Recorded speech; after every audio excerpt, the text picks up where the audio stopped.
Hello friends, welcome back to my YouTube channel Knowledge Catalyst. आज मैं आप लोगों को मैट्रिसेस के बारे में पढ़ाने वाला हूं, जो कि 12th के पॉइंट ऑफ व्यू से बहुत इम्पॉर्टेंट है और यहां से हर कंपटीशन और बोर्ड में क्वेश्चन आते ही आते हैं, तो क्यों ना इसको कंप्लीट कर लिया जाए।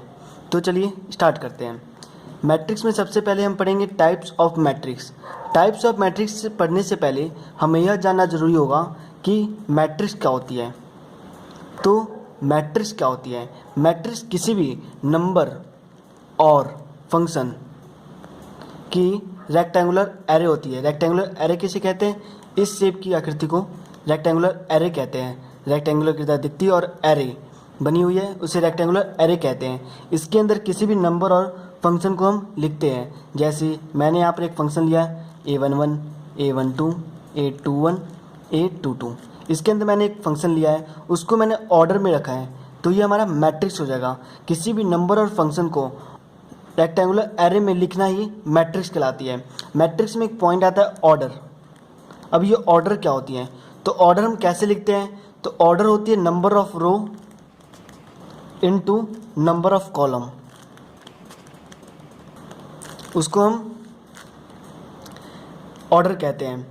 नंबर ऑफ रोज को हम m से डिनोट करते हैं, नंबर ऑफ कॉलम को हम n से डिनोट करते हैं। यानी किसी भी मैट्रिक्स का ऑर्डर क्या हो सकता है? m into n। अब ये हम ऑर्डर निकालते कैसे हैं? नंबर ऑफ रो क्या होती है, नंबर ऑफ कॉलम क्या होता है, इसके बारे में जान लेते हैं। मान लीजिए कोई मैट्रिक्स हमारा ये है, इसके अंदर नंबर ऑफ रो क्या होंगी? तो जो भी आपको हॉरिजॉन्टल दिखेगी, हॉरिजॉन्टल किसे कहते हैं? क्षैतिज, यानी ये हॉरिजॉन्टल है। जितने भी हॉरिजॉन्टल है वो नंबर ऑफ रोज होगी, और जितने भी वर्टिकल है वो नंबर ऑफ कॉलम होगी। तो इसमें आप देखिएगा कि ये हॉरिजॉन्टल है और ये है, यानी ये कितने हैं?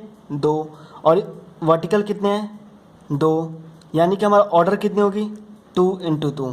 तो सिंपल हम कह सकते हैं इस मैट्रिक्स का ऑर्डर होगा 2 इंटू 2। और किसी भी मैट्रिक्स का ऑर्डर हम, जैसे यहाँ पर ये मैट्रिक्स हुआ 1 2 3 4, तो इसका ऑर्डर हम उस रेक्टेंगुलर एरे के नीचे लिखते हैं। ओके, तो ये हमारा हो गया ऑर्डर। ऑर्डर क्या होती है, मैट्रिक्स क्या होती है, ये अब जान गए। अब आते हैं हम अपने main topic types of matrix के ऊपर। तो चलिए पढ़ते हैं टाइप्स ऑफ मैट्रिक्स। करते हैं types of matrix. Types of matrix में हमारा फर्स्ट आता है कॉलम मैट्रिक्स। अब कॉलम मैट्रिक्स क्या होती है? ऐसी मैट्रिक्स जिसमें ओनली कॉलम की रो होती है, और रो कितने भी हो सकते हैं, कॉलम की रो एक ही होनी चाहिए। मीन्स कोई मैट्रिक्स ऐसे, इसमें आप देखिएगा हमारी कॉलम कितने हैं, यानी कि जो वर्टिकल है वो कितने हैं, हमारी कॉलम एक ही है। बड़ी रो 3 है, इससे कोई डिपेंड नहीं करता, बस इसकी कॉलम एक होनी चाहिए, उसे हम कॉलम मैट्रिक्स कहते हैं। किसी भी मैट्रिक्स की अगर नंबर ऑफ कॉलम 1 है तो उसे हम कॉलम मैट्रिक्स कहते हैं। जैसे एक और एग्जांपल ले लीजिए 2 3।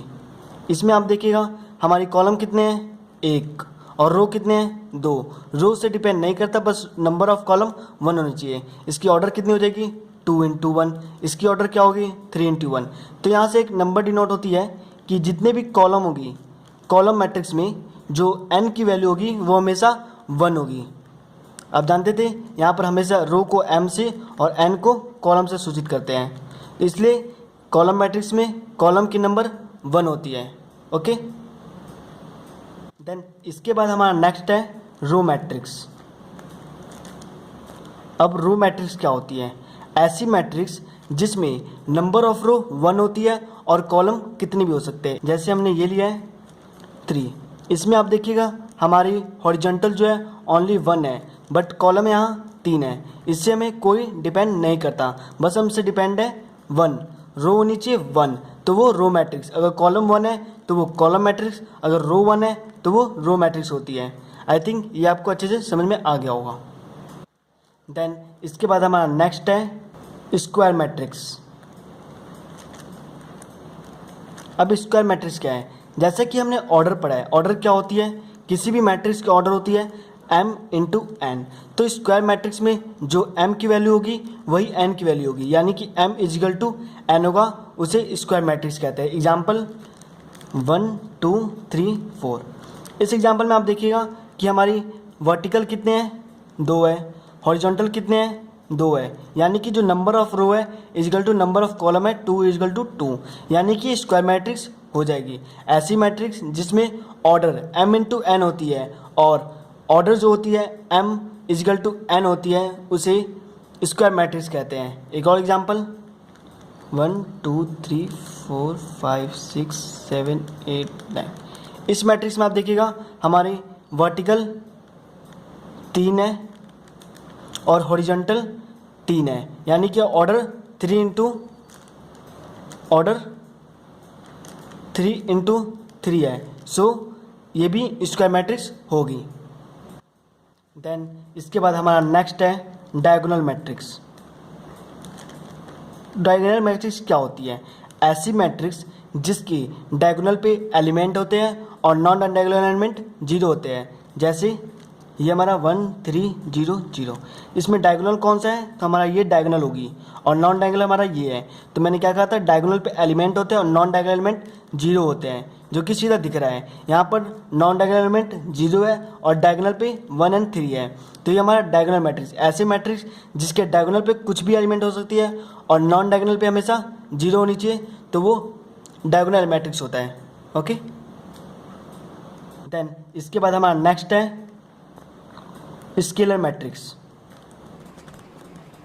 स्केलर मैट्रिक्स क्या है? ऐसी मैट्रिक्स जो कि डायगोनल की तरह ही होती है, लेकिन इसके जो डायगोनल पे एलिमेंट होते हैं वो इक्वल होते हैं। जैसे डायगोनल पे मैंने यहाँ पर एलिमेंट लिए हैं 2 और 2, जो ये डायगोनल पे एलिमेंट है 2 और 2 मैंने इक्वल लिए, तो ये स्केलर मैट्रिक्स हो जाएगी। अगर वही मैं एलिमेंट अलग अलग ले लेता तो ये हमारा डायगोनल में जाता, लेकिन मैंने अगर इक्वल लिए तो हमारा स्केलर मैट्रिक्स है।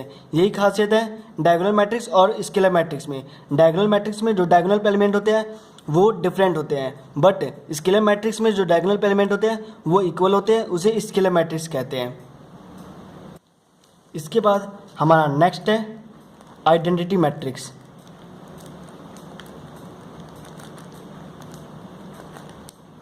ऐसी मैट्रिक्स जिसके डायगोनल पे ओनली 1 होता है, जैसे 1 1 0 0।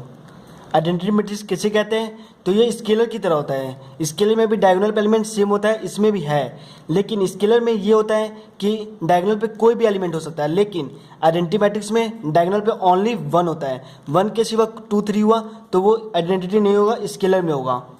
ओके, तो आइडेंटिटी मैट्रिक्स में क्या होता है, डायगोनल पे एलिमेंट पे ओनली 1 होता है और नॉन डायगोनल एलिमेंट 0 होता है। जैसे एक और एग्जांपल है,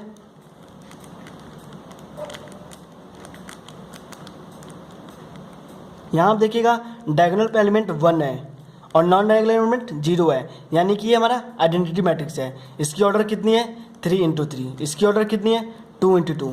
ऑर्डर भी निकालनी आ गई, टाइप्स ऑफ मैट्रिसेस भी आ गए। अब इसके बाद एक इंपॉर्टेंट टॉपिक होती है ट्रांसपोज ऑफ मैट्रिक्स। आइए उसको भी देख लेते हैं। ट्रांसपोज मैट्रिक्स से पहले एक और टर्म आता है इक्वालिटी ऑफ मैट्रिक्स। इसमें ये बहुत सिंपल होती है।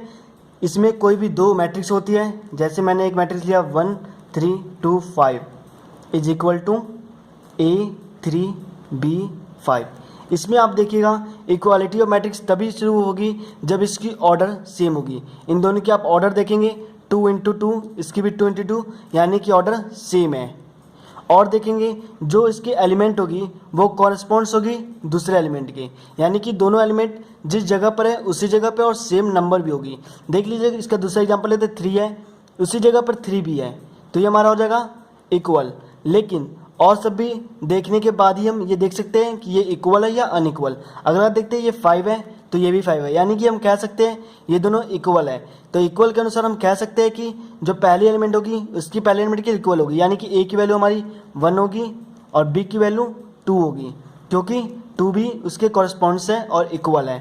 सो इक्वालिटी ऑफ मैट्रिक्स में ये होती, यही चेक करना होता है कि उसकी ऑर्डर सेम होनी चाहिए, ऑर्डर सेम, और जो एलिमेंट होनी चाहिए वो भी सेम होनी चाहिए, सेम प्लेस, सेम जगह पर होना चाहिए और सेम नंबर भी होना चाहिए, तभी वो इक्वालिटी ऑफ मैट्रिक्स कही जाएगी।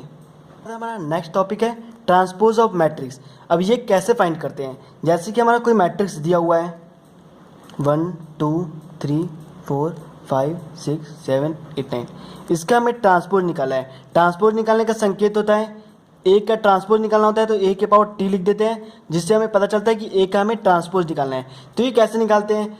किसी भी मैट्रिक्स के जितनी रो होती है और जितने कॉलम होते हैं पहले तो हम उसको देखते हैं। इस मैट्रिक्स में कितने रो है, 3 रो है और कॉलम भी 3 है, यानी ऑर्डर इसका 3 इंटू 3 है। तो जो ऑर्डर पहले रो है जिसमें पहला रो है वो पहला कॉलम बन जाएगा। ए ट्रांसपोज में जो पहला रो होता है वो इसमें पहला कॉलम बन जाएगा 1 2 3, और इसमें जो दूसरा रो होता है वो इसमें दूसरा कॉलम बनेगा। तो 4 5 6 4 5 6, और इसमें जो तीसरा रो है वो इसका तीसरा कॉलम बनेगा 7 8 9। इस तरह हम देख सकते हैं कि किसी भी मैट्रिक्स का ट्रांसपोज निकालने के लिए उसके रो और कॉलम को इंटरचेंज करते हैं तो हम ट्रांसपोज फाइंड कर सकते हैं। इसी तरह हम कोई दूसरा एग्जांपल भी लेते हैं। इस क्वेश्चन में देखेंगे आपका मैट्रिक्स ए दिया हुआ है और ए का ट्रांसपोज हमें फाइंड करना है। तो पहले इसमें देखेंगे नंबर ऑफ रोज और नंबर ऑफ कॉलम कितने हैं। तो आप सिंपल बता सकते हैं जितने भी वर्टिकल हुए वो कॉलम हुए, जितने हॉरिजॉन्टल हुए वो रो हुए। तो इसमें 2 रो है और 2 कॉलम है। तो यहाँ पर हमें ट्रांसपोज निकालना है। तो ट्रांसपोज में मैंने क्या कहा था, फर्स्ट रो को ट्रांसपोज निकालने के बाद उसको एक कॉलम में बदलते हैं। जैसे कि ए का ट्रांसपोज निकालना है तो इसमें फर्स्ट रो कौन सा है 2 and 4, तो इसको कॉलम में बदल देंगे 2 and 4। सेकेंड रो कौन सा है 5 and 6, इसको कॉलम में बदलेंगे 5 and 6। तो इस तरह हम सिंपली ट्रांसपोज निकाल सकते हैं। और एक बात यहाँ पर दिमाग में रखिएगा कि ट्रांसपोज निकालने के बाद उसकी ऑर्डर सेम ही रहती है, चेंज नहीं होती। यानी कि इसकी ऑर्डर अगर 2 into 2 है, इसकी भी ऑर्डर 2 into 2 ही होनी चाहिए। टॉपिक पढ़ लेते हैं जो कि ट्रांसपोज के अंदर होती है सिमेट्रिक मैट्रिक्स। इस मैट्रिक्स में क्या होता है, हम एक कोई मैट्रिक्स लेते हैं जैसे 1 2 2 3। तो इस मैट्रिक्स में आप देखिएगा कि ए की वैल्यू दी हुई है कोई मैट्रिक्स में, और सिमेट्रिक मैट्रिक्स किसे कहते हैं। तो ए का अगर हम ट्रांसपोज निकालें तो वो ए के ही इक्वल हो जाती है। ये बहुत बड़ा खासियत है सिमेट्रिक मैट्रिक्स की कि किसी भी मैट्रिक्स का अगर हम ट्रांसपोज निकालें तो वो ए के उसी के इक्वल हो जाती है। जैसे इसका हम ट्रांसपोज निकालेंगे तो क्या होगा, इसके रो को इंटरचेंज करेंगे कॉलम में 1 2, सेकेंड रो को इंटरचेंज करेंगे सेकेंड कॉलम में 2 3। तब यहाँ देखिएगा ये दोनों इक्वल है। इक्वल कैसे पता चलेगा, इक्वल तभी पता चलेगा इन दोनों को ऑर्डर देखेंगे, ऑर्डर 2 into 2 है। एंड अब इसका देखेंगे हम एलिमेंट सही जगह पर है और सेम नंबर है कि नहीं। तो अब देखेंगे इसके पहले एलिमेंट 1 है, इसका भी पहला 1 है, सेकेंड 2 है, इसका सेकेंड 2 है, थर्ड 2 है, इसका भी थर्ड 2 है, थर्ड 3 है, फोर्थ 3 है, इसका भी फोर्थ 3, यानी कि ये दोनों इक्वल है। तो हम कह सकते हैं ए का जो हम ट्रांसपोज निकाले हैं वो ए के ही इक्वल है। तो ये हमारा सिमेट्रिक मैट्रिक्स होगा। ओके, इसी तरह सिमेट्रिक मैट्रिक्स की तरह ही एक टर्म होता है स्क्यू सिमेट्रिक मैट्रिक्स। इसमें क्या होता है किसी भी मैट्रिक्स का अगर हम ट्रांसपोज निकालें तो वो उस मैट्रिक्स का निगेटिव होता है।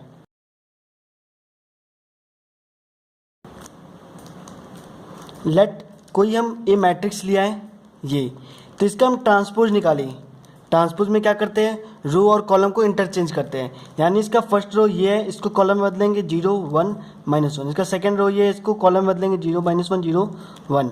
इसका थर्ड रो ये है, इसको कॉलम में बदलेंगे 1 -1 0। तो इसका जो ट्रांसपोज हमने निकाला है वो उसी का निगेटिव होगा। चलिए चेक करते हैं ये है या नहीं। इसमें आप देखेंगे जो पहला रो है ये 0 है, इसका 0 सेम है, इसका -1 है तो इसका 1 है, ये डिफरेंट यानी इसके निगेटिव हुआ है।